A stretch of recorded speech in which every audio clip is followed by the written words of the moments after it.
Greetings all and welcome to the Underworld Tour online. A couple of housekeeping things for you.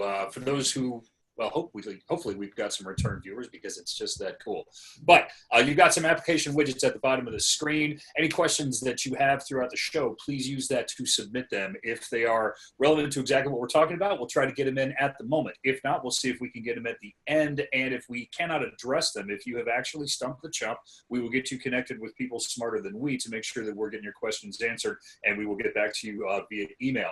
We are looking for feedback on this, so please, at the end, there will be a survey. This helps us make sure that we are doing the best that we can to use your time to the best of our abilities. Also, within a few days after the release, after we finish, we will be sending you a link to the recording. That way you can check this out at your leisure and watch it over and over again on the train, in the car. Well, probably not in the car, but you know what I'm saying. And if you've got any questions, if you need any help, if you got additional questions really about the process, not so much about the content, please reach out to webinars@cylance.com, and we will make sure that we get to you as quickly as possible, get your questions answered, and help you digest this information further. Now, without further ado, let the games begin. As we said, this is the Underworld Tour. My name is Matt Stevenson. I will be your DJ today. To my virtual left on the ones and twos, Richard Mellick. How's it going, everybody? I'll be doing the demonstration on the tech side.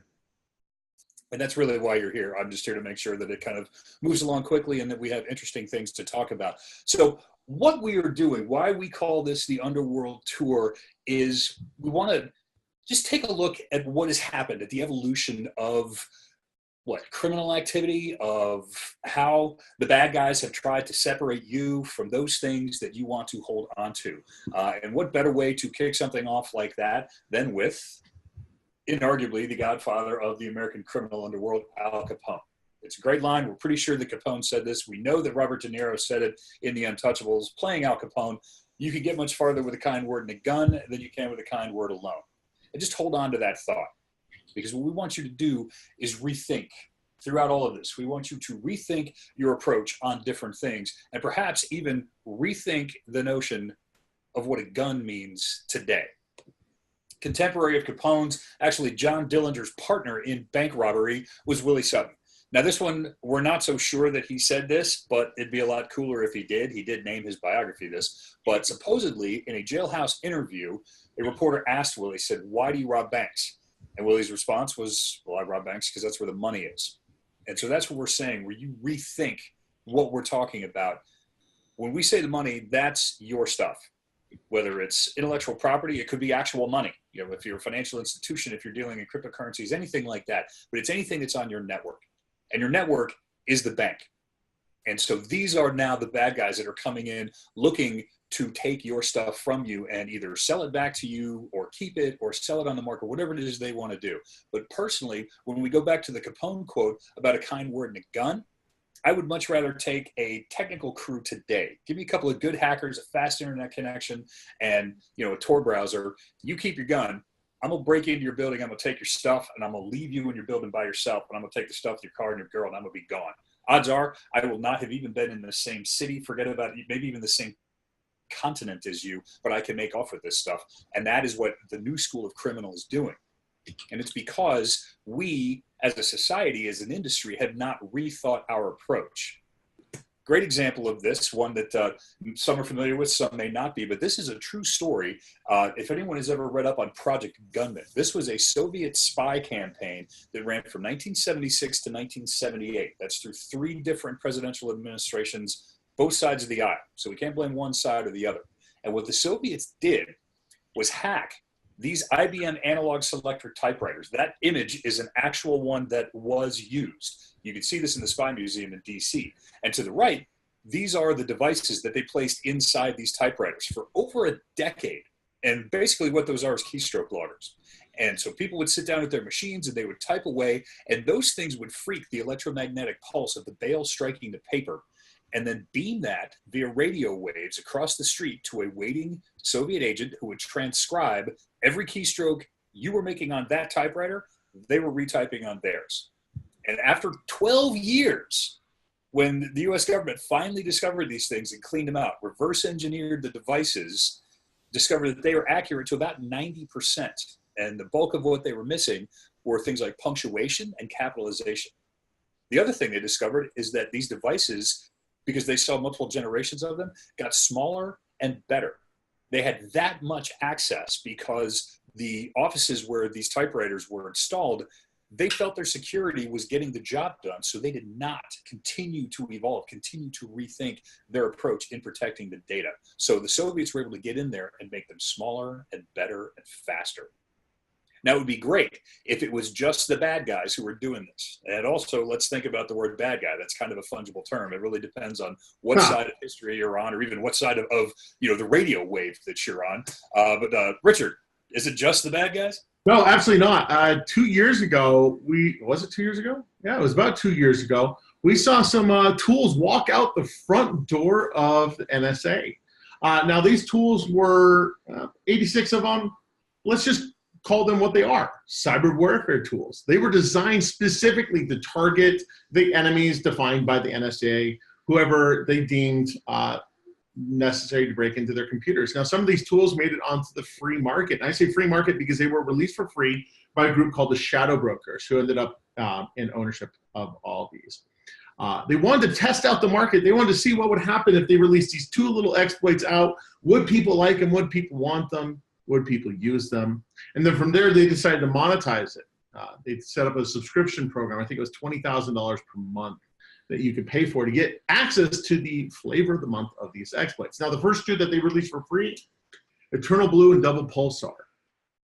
Now, for those of you hardened security professionals, of course, we're all familiar with those two names, Eternal Blue and Double Pulsar. They started to hit the market around April of last year. We saw them we being the proverbial security industry, we saw them in Bitcoin miners, infiltrating machines, nothing really invasive, nothing really destructive until May. And May hit. And something big happened, and it made a lot of people just want to cry. Ooh, I felt the groans through the chat. WannaCry hit May of last year. It was over a year and a half ago. We all know the story. 40 hospitals in the UK, NHS was hit. From those 40 hospitals, it spread all over the world, 300,000 endpoints, 140 countries. And it was an amazing success in terms of spreading like wildfire. It was in the news everywhere. My mom was calling me worried about WannaCry. She doesn't even use a computer. And yet she was worried about it because it was so prevalent out there. Now, none of you, of course, were hit by WannaCry because you're hardened security professionals and you have great products in place to prevent that kind of stuff. And you're only here to listen about the technology, of course. But WannaCry was a failure for the people who did distribute it. While they impacted 300,000 endpoints, he only received about $80,000 in payment. They were not prepared for their success. They were not prepared for how big it would have gotten. And now, I think inside, these guys were the geeks, they were the hackers, and they knew what they were doing. But apparently, they did have a marketing department as well, because you've arrived as a piece of malware when you get a logo and a name. It's not like it's rat number 2917 or something. This was on the front page of every English-speaking paper in the world for a weekend. But that was the point. Was they didn't have the back end systems in place to really capitalize on the level of infiltration that they had, because they didn't know that angle of what they were doing. They were not vertically integrated, and as a result, they caused some damage and some annoyance. But it was not necessarily the accomplishment that it could have been if they had the type of team like this guy. That's a real photo. Now, granted, they're both real photos. The business club photo to the left, maybe not actual, but the business club is a real thing. It is an organized crime unit based in Russia. I almost said the Soviet Union, forgive me. Led by that man on your right, Slavik. And that's a real guy. And he actually dresses like that. And that is a real leopard cub or whatever type of animal it is with his matching onesie. But this guy is the head of a vertically integrated organized crime unit that specializes in cyber crime, cyber criminality. Richard, you love this guy. You used to follow this dude on social media. I absolutely love this guy. He is a super villain for all intents and purposes. I mean, the impact that he has had on the global economy in terms of theft, in terms of what he's been able to steal and grow and build is crazy. For those of you that are not familiar with him or his name, you might be familiar with some of his products. The first product he released was Zeus, or Game Over Zeus botnet. Matt, how much did he steal in a year? They say he was pulling about $100 million out of the world economy, and they're just chipping away little fractions of cents at a time. But it was happening all day, everywhere.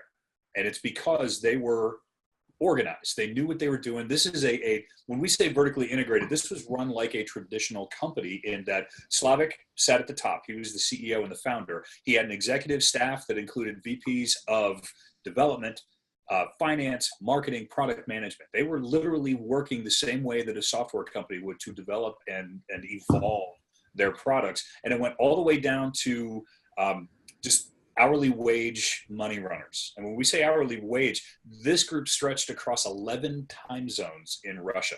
Some of them worked in buildings at desks. They got paid by check with taxes withheld. They didn't know necessarily what type of organization they're working for, which is why we say the term bad guy, kind of a flexible term. But between the Game Over Zeus bot, WannaCry, Richard, and again, you've done some research on this guy. It's not just those things. No, after Game Over Zeus was shut down, the security industry came together a couple times to shut down the server, shut down the access, shut down the power that it had. He decided to diversify his portfolio. Now, if you're not familiar with Game Over Zeus, I can almost 100% guarantee that you're familiar with the second product. You might have heard of it. It's called Crypto Locker. It's a small little product that got out, has a little bit of impact on our world for the last 6 years. But his group is credited with the creation of it.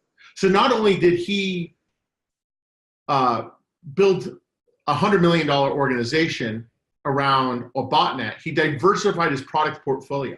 This man is running it well. And it's scary because this is a component of what we in the security industry are up against. And this guy, when we say that he was the head of a large organization, at one point Interpol had a $4 million price on his head, and no one turned him in. Not so much out of fear, but out of love and loyalty, because he paid his people very well. There was an iconic photo of him on his yacht in the Black Sea, waving at the camera, because he knew that people were watching him and he knew that he was safe. And these are the people that we need to make sure we are protecting our networks. Forget about it. Yes, we want to protect our loved ones in our homes, but these guys are coming at an industrial scale. And it's not just in the Soviet Union. We like to, all this stuff seems to get pinned either on North Korea or Eastern Europe, but that's just not the case. We're seeing this all over the world.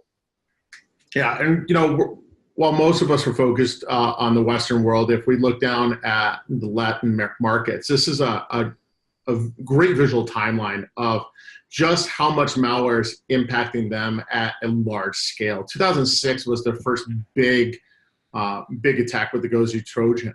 And it wasn't until 2010 that they started to see El Machete. Gozi Group was arrested in 2012. The guys who created the Gozi Trojan, they weren't arrested for 6 years. So they were active for 6 years stealing money. VBS malware, as we see it, El Machete made a reappearance in 2014. And then in 2016, this is my favorite part, Gozi Trojan, the Gozi Trojan is set to surpass the business club's $100 million per year in terms of revenue stolen, revenue made. Let's just call it revenue because they are running it like a business.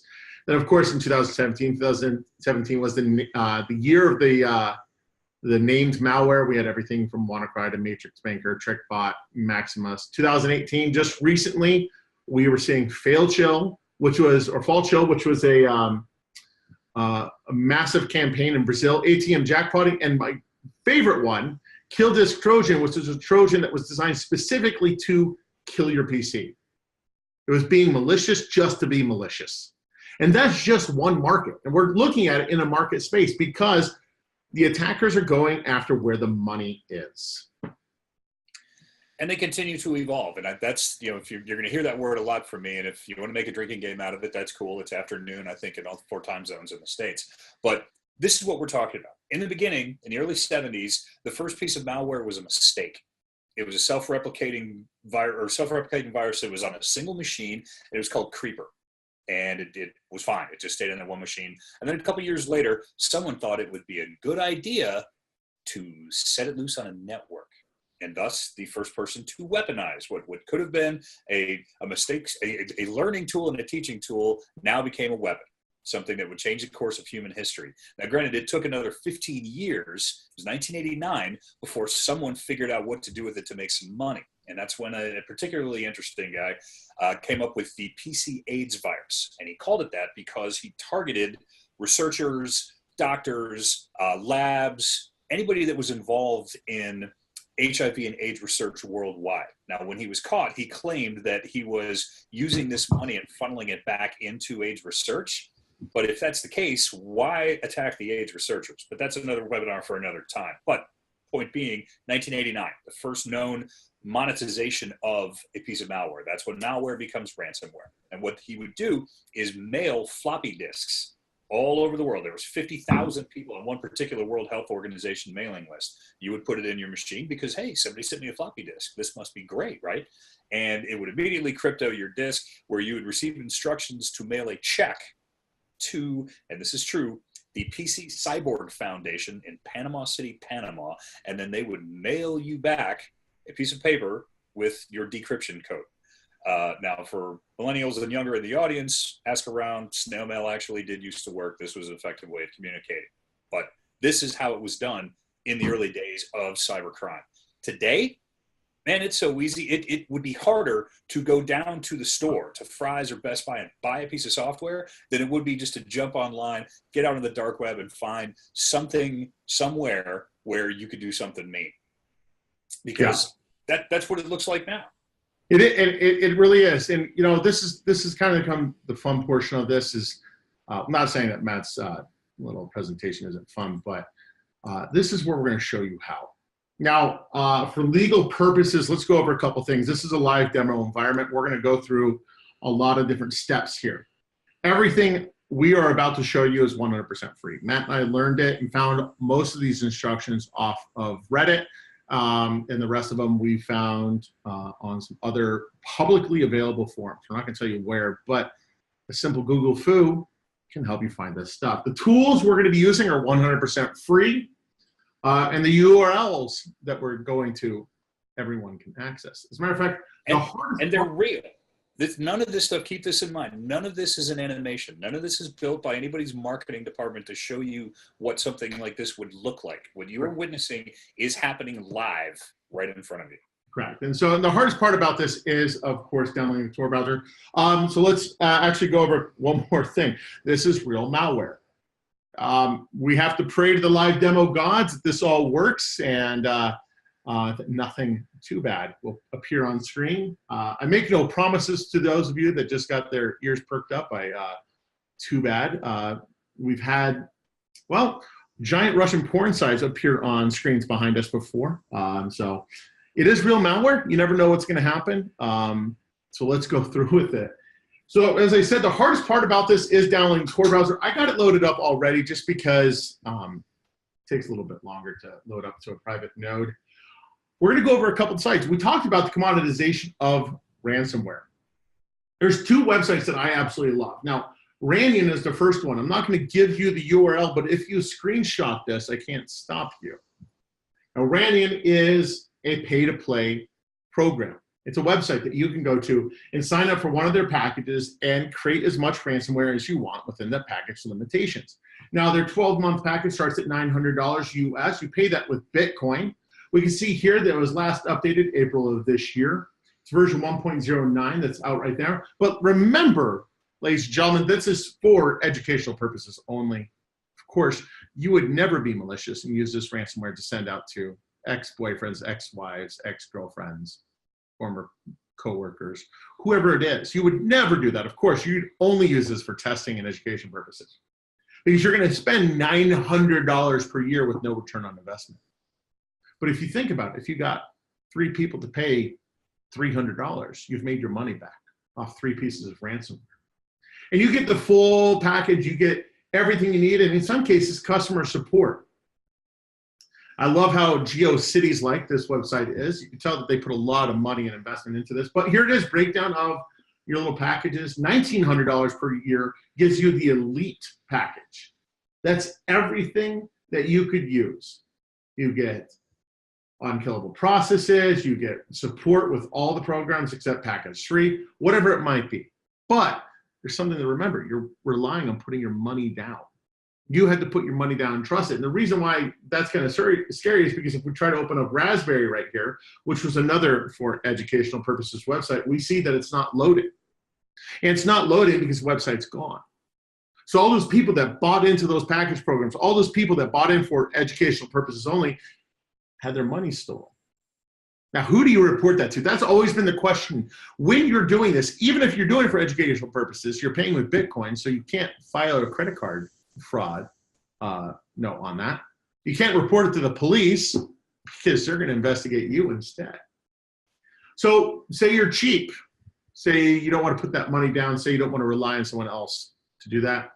You come over here and you can look up Data Keeper. And again, I'm not going to give you the URL, but if you screenshot it, there it is.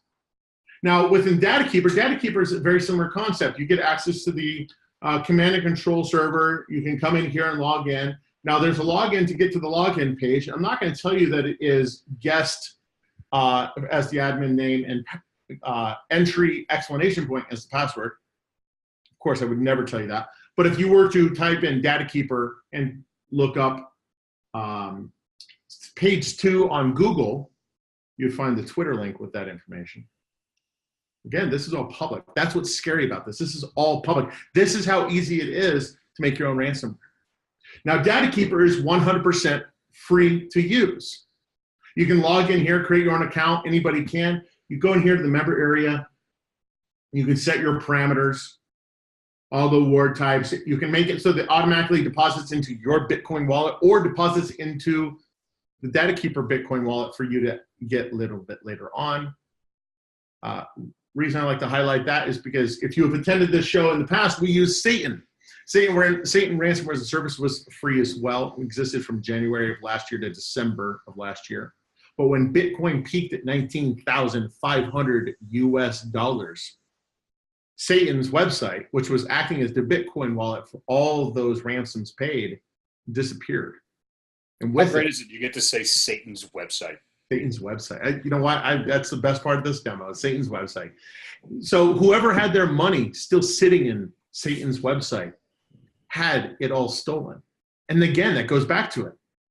Who do you report that to? If you were counting on that for revenge or whatever it might be, it's a little scary.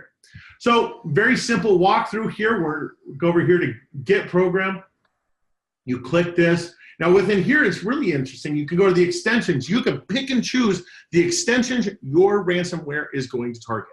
Now remember, this is free, but the reason it's free is because Data Keeper is going to take a portion of the profits. They're going to take a small little stipend. In this case, it's 50% of any ransom paid. So you want to make sure you're making a little bit of money on that one. But you can apply, say you're just going after Sony and you want to go after their movies.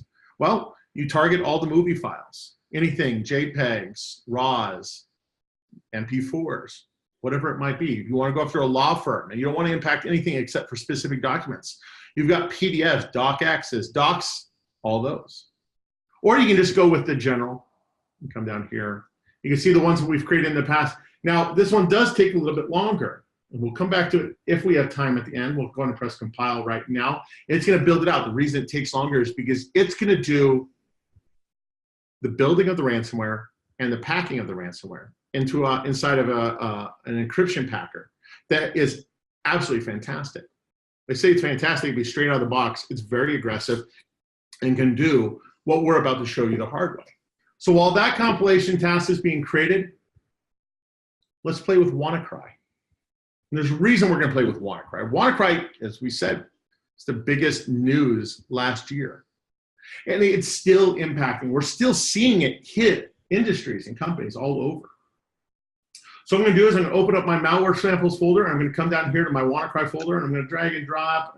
Let's do 3 today, WannaCry 3. These are samples downloaded from a website that rhymes with Iris Odal. I'm sure you can figure out what I'm talking about. Now, what we want to do with WannaCry is first we want to test it out. So I'm going to upload the malware over to a shared drive that allows me to access it on a victim machine. Now, this victim machine is Windows 7 fully patched, but on the desktop, I've got everything from a sales contract to photos. Now, these photos are of my boss's farm. Looks nice and peaceful out there. There's his sheet. I also have my federal W-4s and my 1040s. We'll open those up just to show that they're live and working. And then in the end, if this demonstration doesn't go well, I've got my resume on my desktop as well. Always be planning. What we're going to do is we're going to open up the malware samples folder, go here to RMelic, that's me, download WannaCry 3. We just want to make sure WannaCry 3 is still working, right? So we're going to double click on it. Now there is no AV on this product. They're on this machine. We again are just testing it. We're seeing the droppers come down very, very shortly. We're going to see that desktop change. There we go. In a quick second, we're going to see that window pop up saying that all our files are decrypted and here's how to pay it off. Now remember, this is a 1.5-year old ransomware. The command and control server is still active. People are still getting impacted by this. And it doesn't take that much for a coder to go in and change the address and the direction that that malware or that money is going to be going. So here we go. We know that the file works. That's good. We're going to go in and log off this machine. Otherwise, it's going to hurt my VM in a second. And we're going to upload that same file over to MetaDefender. Now, if you're not using MetaDefender, I highly recommend it. MetaDefender allows you to upload any file and analyze it and run it against all the recent, about 34 to 40, depending on the day, 34 to 40 antivirus products. And here we see out of the 30 to 34 products out there, 34 products, 30 of them are saying that it is malicious. Here we go. There goes WannaCry Cryptor, all that. Now, why am I telling you this? What if I told you we can make this net new? What if I told you we can bypass all these signatures? And we can do it very easily and free. And that's the fun part about this. That's what we're going to do. So we want to beat 30 out of 34. We want to make WannaCry look like something brand new. We're going to open up a product called AgeScriptor. AgeScriptor is a repacking tool that also encrypts it. We're going to come over here to File Path, click on WannaCry 3 because it's the file we're editing. We're going to apply a stub to it. Now, a stub is a file that has been built off the features of an existing file. In this case, we actually acquired this stub through a free online community that supports AgeScriptor. So we got this stub online for free as a demonstration. Very simple. We just signed up for a forum and downloaded it. Now we're going to select the icon because we want to make sure whoever our audience is, our customers, if you might, are going to double click it. I'm going to go after Internet Explorer because that's an easy way to get it. I know my dad would click it. I'm going to add ICO. Sometimes the icon can break it. That's all that's saying. And we're going to mix it up, jumble it up. Now, you can stop here if you want, or you can take this a step further, click Support Command, and then down to Attribute. Since we're running with the Internet Explorer icon, we're going to come back over here to Local Disk, x86, Internet Explorer, and we're going to get this. We're going to attribute some of the information of Internet Explorer to this new file. We're going to go ahead and press Save and Close, and then press Protect. Now, this is my favorite part. This is the EULA. I promise not to use this for illegal purposes. I promise not to upload this to an antivirus scanning site, especially VirusTotal, VirusScan, and Jotty. I'm going to press Agree. And Matt, what should I name it today? Well, you put me on the spot there. I'm all out of good names. Oh, man. No name. .exe. Good names. Let's just do out of good names. We're going to save it right here to the desktop. For those of you that are hopefully watching this, not just listening in, over there on the left side, we see the new Internet Explorer icon with outofgoodnames.exe as the name. We're going to go ahead and close AgeScriptor. Now, that attribute portion that we just did, there's a reason we did that. If we overlay on WannaCry, we see that it says file description, disk part, company, Microsoft Corporation, some other information. But a cursory scan, some of the things that we teach our endpoint users to do, and just overlay and see what it says.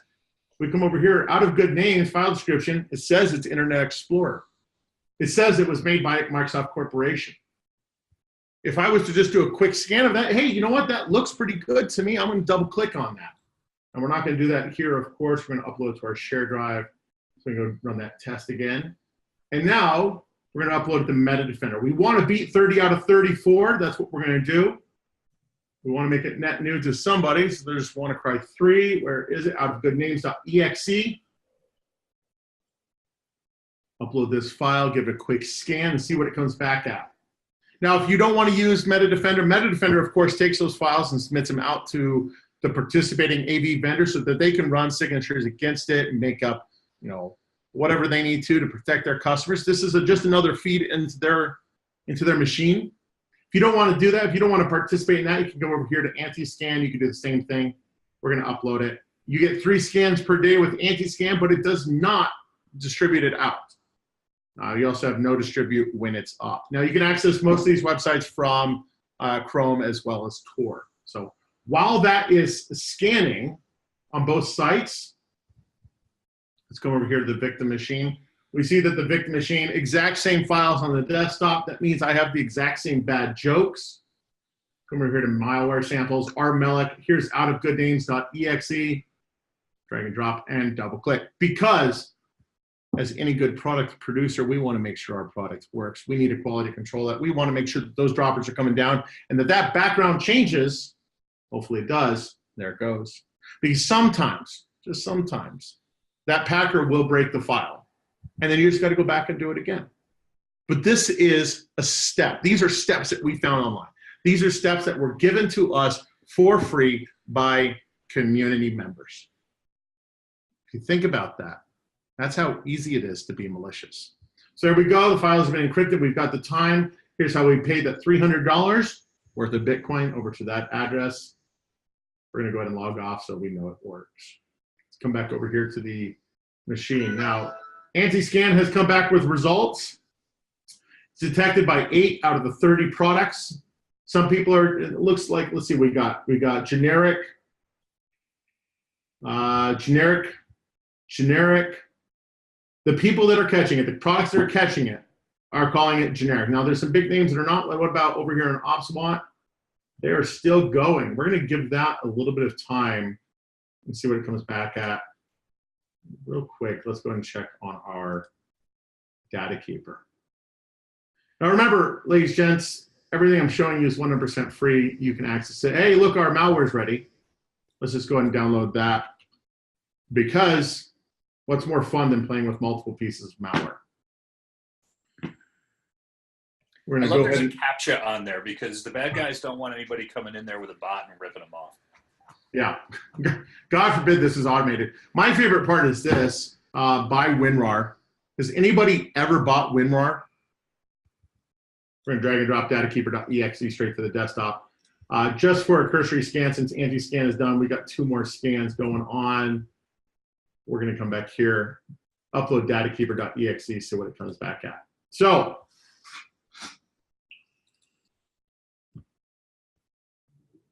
should we go over here? I think we should go over here. Now, it's all fun and games. What about Cylance Protect? We can show it off a little bit. We're going to get into a little bit of the details after this, but I want to show you all how we work. We're a pre-execution determination engine, meaning that you don't have to wait for a file to execute to determine if it's good or bad. It runs offline or online. It relies on a mathematical equation created by artificial intelligence. That artificial intelligence has scanned petabytes upon petabytes of data to determine what a file looks like, the genetic code of a file. It's broken that down to the point that we're able to determine if a file is good or bad based off around 2 million features and traits and patterns and such. What it does is it takes that algorithm that's installed in the Cylance agent. You double click on a file, we're sitting at the kernel level. We ask the CPU to handle one more algorithm. It applies that to that file, pre-execution, and it basically does, here's a breakdown of everything that's in there, pre-execution, let's remember that, and says, here's our trust score. Out of a score of 0 to 100 is whether we trust it or not. That's all we're doing locally on the endpoint. We're just saying, is it good or bad? And we're just relying on math on that case. We're gonna come over here to rmelic. We have WannaCry 3, of course. You know what? Actually, let's make it a little harder. We have internet connection. Let's take it offline. Nothing going there. Let's try to go to RSA. Nothing's loading up on there. So we're offline. So it works online, offline. I told you that. No signatures, no DATs, no behavioral analysis, no cloud-based lookup. We're just going to drag and drop. WannaCry 3, let's start. Let's double click. Double click on that. Windows cannot access specified device path or file. Why? Because we applied that algorithm to the file. We saw there's enough features and traits in that file to determine that that is a bad file. Down here inside Cylance Protect, we see that it is being quarantined. We press OK. What about outofgoodnames.exe? Same thing. We're going to double click on it, hoping that we see that file, that little pop-up. Windows can access specified device path and file. Now, out of good names, of course, it's popping up there. There's datakeeper.exe. What did it come back as? 15 out of 30, straight out of the box, but we have some general variants. See how it does. Windows cannot access specified device path or file. Since we're back here on the screen, let's see what OpSWAT did it come back. By the way, that file that we created, 6 out of 30 companies caught it. A simple stub that was free from the internet with a program that is free from the internet made WannaCry look net new to a majority of the products participating in OpSWAT. Those that are catching it, again, we're not going to call out those that aren't. Let's pull up the full multi-scan report. You can see who it is that's saying it's brand new or saying it's a good file. Nothing bad about it. They have no signatures against it. The ones that are catching it, they're just catching it with signatures and generic ideas. Now, the fun part about this little demo, go into this, is the version that we're running. Version 1.2.13.20. That was created September of 2015. Ladies and gents, I haven't updated this demo environment in almost 3 years. We just bypassed a majority of the traditional based players by just making something look net new. It poses a really, really good question of, are you going to trust your AV that hasn't been updated in 3 years, 3 months, 3 weeks, 3 days? So, Matt, back to you. One thing I cannot stress enough, Rich made a couple of references to, whether it's disgruntled employees or angry exes. That's really not the case anymore. This stuff is so easy to go get. You saw how easy it was to just jump out there, fill out a couple of things, hit the CAPTCHA, and create some malware that's getting past 85% of the antiviruses that are people are using to stop this stuff. People are fully gruntled who use this. You may just need the money. You want to buy a car, you want to pay your tuition, you may have a sick relative, whatever. It's that easy to go out and make this stuff that is undetectable by the vast majority of security solutions out there. Anybody remember that great quote from Donald Rumsfeld after 9/11? We don't know, we don't know. You need to be in a position to handle that sort of thing. And unfortunately, most of the industry right now is not there because we have the stack. This is what we've been told. This is what we as an industry have been giving you. Those of us who grew up outside the industry, this is what was given to us that we were supposed to learn. And in the beginning, it worked. Way back when, antivirus was functional because the signature-based AV could handle the amount of attacks that were coming in. And God bless Peter Norton, God bless John McAfee. They laid the groundwork. They built a foundation for a house now that is constantly expanding. It's constantly evolving, but unfortunately, it is playing catch-up. And Richard, I think it's fair to say, after AV proved to not be enough, it's not like the rest of the stack has been able to handle everything either. No, I mean, after AV, we had to continue to adapt our approach to protect everybody but the sacrificial lamb. You had HIPS and anti-exploit introduced after that as another layer added to the box. They found a way through our operating systems, through our network infrastructure. Then came this bright idea, the malware is going to execute. Why don't we just let it execute in a sandbox? Because that's safe. But as we all know, sandboxing is not all created equal. And then we came up with this notion, we being the security industry, came up with this notion that every single machine at all time is always connected to the internet. So let's make sure it can upload that file, upload the information, run it against a behavioral analysis engine. That takes a lot of resources, that takes a lot of data. And that still relies on post-execution. And then in the end, the latest big one, Matt and I just got back from Black Hat, EDR, endpoint detect and response. That's still relying on somebody getting hit, post-execution analysis. Now, we're not going to bash on EDR because it is a great tool, but to us, it's not the biggest tool that should be in your toolbox. It should be a prevention-first strategy. Hey, and we've got an EDR tool, but it Yeah. says it right in the name. It's detect and respond, which is kind of the equivalent of standing outside your flaming house, talking to the fire chief and him or her telling you why the fire is that color, why the smoke smells that color. But meanwhile, your house is still on fire. And this is something that we would like to prevent from happening. All the stuff you see up here, it works to a degree for what it does, but something has to happen in order for it to work. And what we would like to do is put you in a position where you can prevent the attacks from happening. And it's not to crack on our friends at FireEye, but they said it themselves. Today's model makes everyone a sacrificial lamb. And it's not just a lamb, it is a flock. Is it a flock of lambs? Anyway, it's a bunch of lambs. Herd of lambs? Like to do.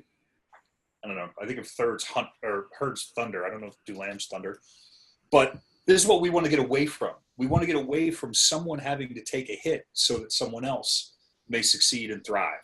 And that's what, when we talk about it, we want to put you on a path to prevention. How do we do this? What are we talking about? This was one of the great corporate bingo words of all time, next generation. But it used to actually mean something. Cylance was the first Microsoft certified next generation security solution. And so when we say that we're next generation, that's not just marketing speak, which it's become. There was a time when it was capital N, capital G. And Richard, what are we talking about? We make this stuff. We toss around words like artificial intelligence and machine learning, but what is that process?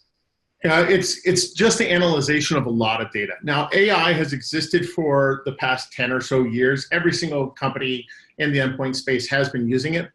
Crazy thing is, back then, we just called it big data. Now, what makes Cylance different, what makes our product different is our approach. Our approach is different.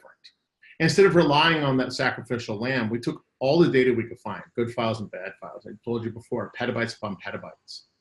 And we uploaded it to our artificial intelligence engine. And I say it's our AI engine because we developed it. We've got, I think, somewhere around 80 patents surrounding our AI math model and our AI engine. And we submitted it up and we asked it to define a file. That was the first question, define a file. And we didn't know what it would come back with. And when it came back with an answer, it defined a file as having 200 million features and traits in combination and such. The only other way we can possibly describe that and visualize that is DNA.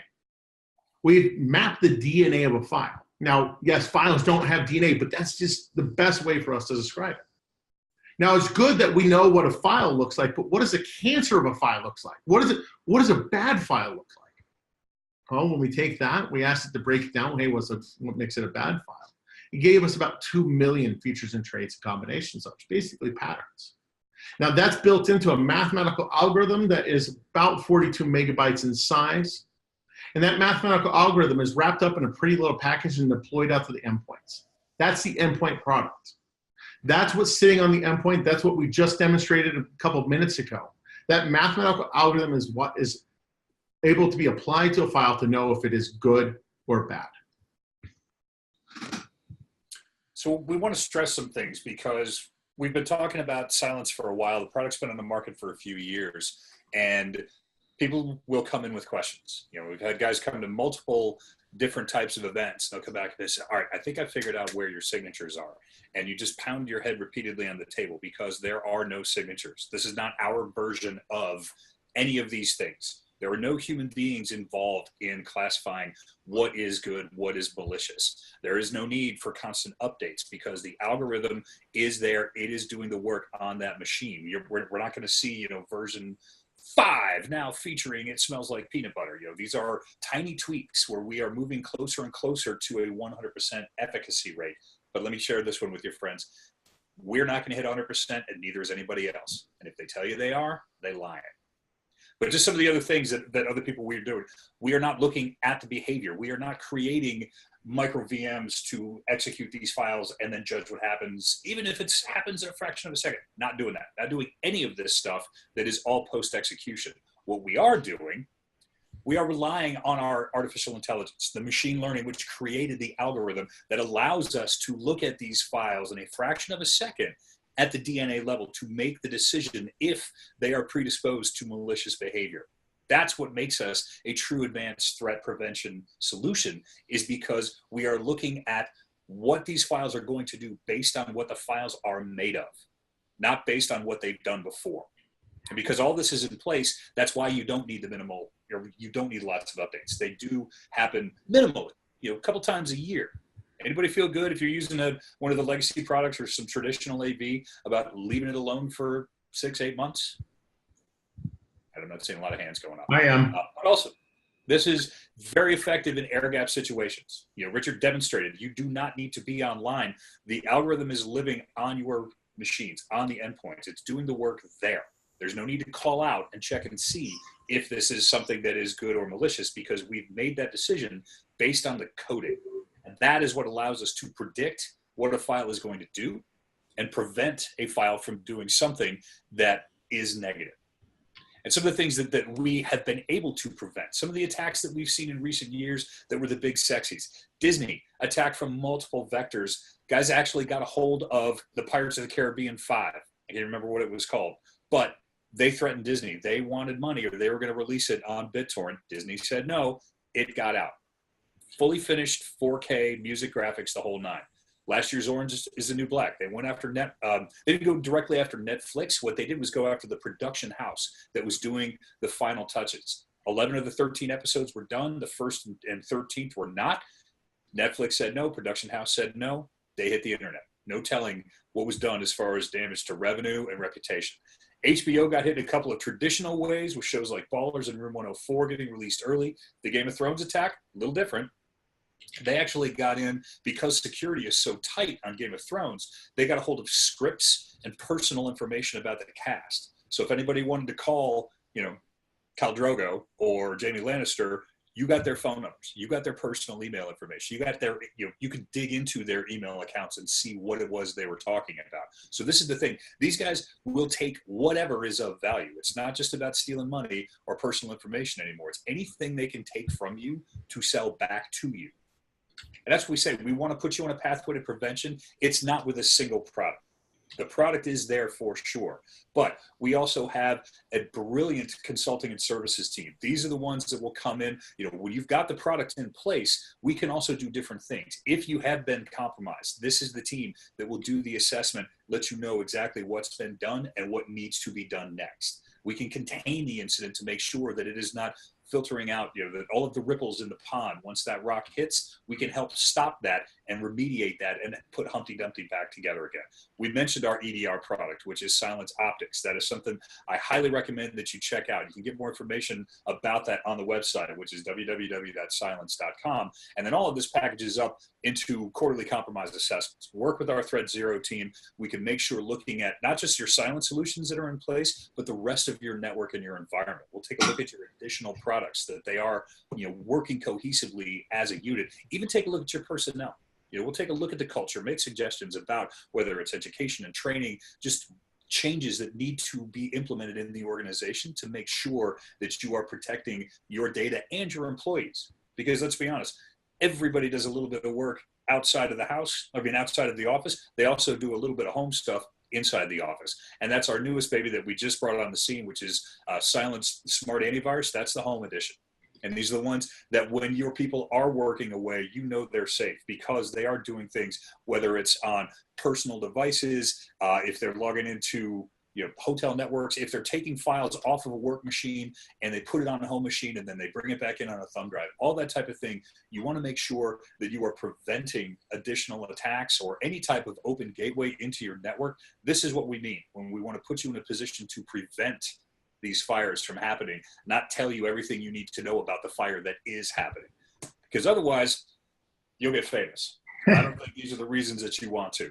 Now, of these 8 things up here, one of them people kind of cheer for, which is the Red Flags traffic system. That's the traffic cameras in Australia, and they got breached. As a result, the Australian government had to throw out one full financial quarter of red light running and all types of various traffic incidents because they all became challengeable in court. So that's the one time the bad guys actually help society with a data breach. But all the rest are terrible.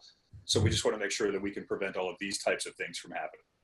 Richard, this is pretty much your entire life. As a veteran, you got a couple of things up here. As a traveler, you've got a couple of things up here. As someone who has a television set, I have a feeling we can just put your face and say, this man has been breached by almost everybody in the world. Yeah, I appreciate that reminder. I am an HBO subscriber. I solely fly United Airlines. I use Netflix. Anthem used to be my healthcare company. Of course, I use Uber. Equifax's breach hit literally everybody in the world. And for those of you who don't know, the Office of Personal Management, that's not a very well-known company, but it manages all of the background checks of every single person that got a clearance inside the United States, and they were breached. Little side bit on that one, Cylance was the company that fixed that breach. So a little toot of our own horn on that case, but yeah, I aside from red flags, I have been hit by every single one of those. Don't shop where I shop, clearly. So this is the thing. We want to help you get to a spot where you're not on this list. Hopefully, if you have any of these logos on a golf shirt that the company you work for, someone has helped remediate that problem, and we have moved on from there. But that is it for today's show. We hope that we have addressed all the questions that you have asked within those. If we have not gotten to them, as we said, we will make sure to reach out and contact you to follow up and make sure you get your questions answered. We have a very short survey, just 2 questions, but these help us keep this show tight, keep it relevant, and make it worth your while to join us for an hour, which is a lot. We appreciate that. But please do take a second and just take a look at the poll, and it's 2 clicks. I think that's not unfair to ask. But as we said, we want you to know what's going on. We want you to understand whether it's a silent solution you have in place or if you have something else, know that it works. That's why we want to send you out to cylance.com/TFY, which is test for yourself. This is where all of the things you saw us do today, step-by-step walkthroughs. We will point you to repositories where you can go and get malware. We have nothing to do with this. We don't make any money off of it. This is not a Cylance thing, but we want you to fully understand what our testing process is. If you've got a good one, use it. Make sure that what you're paying for is worth the money that you're paying for it. Another great site, testmyav.com. Full disclosure, the man who runs that site, his name is Carl Gottlieb. He owns a reseller who does resell Cylance, but again, this is in no way a Cylance affiliated website. This is his testing process. The only reason that Carl became a reseller of Cylance is because we passed his rigorous testing process. He is a well-known and respected security person, I guess. He's based in the UK, but very active on social media. You can see him. He tweets a lot. He blogs. He makes appearances. This is someone to be respected, and this is his process. And again, we passed it, and we are thankful that he likes us. But check your system. If it works, awesome. Stick with it. That doesn't mean that Cylance can't help you in other fashions. We walk you through a little bit of what our consulting and services team can do. Just make sure that your money is going to good use, because there's nothing worse than spending a lot of money to protect your system and then finding out that you got breached because what you had in place just flat out didn't work. So thank you all for coming out today. Again, if you have any questions, please get them up in the chats. We will get back to you as quickly as we can. There'll be a follow-up coming here in the next few days with a recorded version of this. All the good information that you need about what's happening at Cylance. The website is cylance.com. Also, check us out at threatvector.cylance.com. That is a blog site. We have a lot of great external security SMEs that blog for us. That's where the podcast, the Insecurity Podcast, is hosted. We have great instructional videos, also updates if there is a malware attack, how Cylance reacts to it, and the work that we do. Good. I was about to say good or bad. It's all good. But then also data sheets, all the technical stuff you need. You can find us on Twitter at Cylance Inc. Richard, if they're looking for you out in the world, where are they going to find you? Twitter is at RC Melik, and Instagram, that's a little bit more, or not Instagram, LinkedIn is where I'm a little bit more prolific. Prolific indeed. My name is Matt Stevenson. You can also find me on LinkedIn and on Twitter at PacMat73. So please come looking for us. If you've got questions, either we have the answers or we know the people that do. Thanks for joining us today, and we will see you soon.